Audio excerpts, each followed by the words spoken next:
Hola, soy su amigo Chicharito y ayer compré este lote de figuras en la tienda Lock One.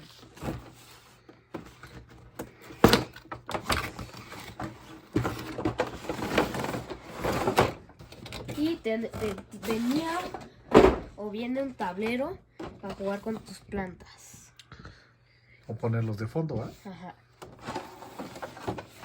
Y tenemos al zombie patineta, que es el mismo de la otra vez, el azul, de la caja azul. Y este tiene su patineta y rueda. Así. También tenemos el Chicharito con su carrito de tarjeta y con unas balas. Con esta. Y también ruedas. Es de fricción. Ajá. Y le pega al fondo. Y tenemos al zombie del robot del futuro lejano, del casco del All-Star o algo así. Y así.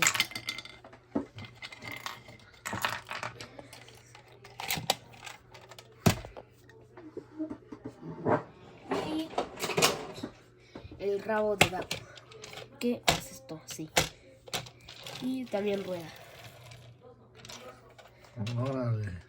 Y también me vinieron esta planta china, este tamarindo creo, no sé qué es, la planta carnívora, Todavía no tienes ninguna carnívora, ¿verdad?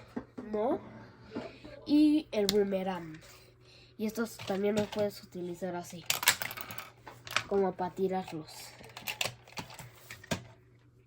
Y por último, un rompejarrón que no trae nada, pero también podemos jugar, que es como el rompejarrones, que tú los usas así y pues ya nomás le quitas esto y ya sale la planta. A ver, ponlo para verlo bien. Órale, qué padre. Y eso ha sido de todo del lote de figuras que traen como carritos. Fricción. Ajá, ficción. Ok, amigo Chicharito, pues despídete y... Esto ha sido todo y no olviden darle like. Ok, amigos, pues este es otro lote de plantas contra zombies y ojalá les haya gustado. Si les gusta, compartan y nos vemos pronto.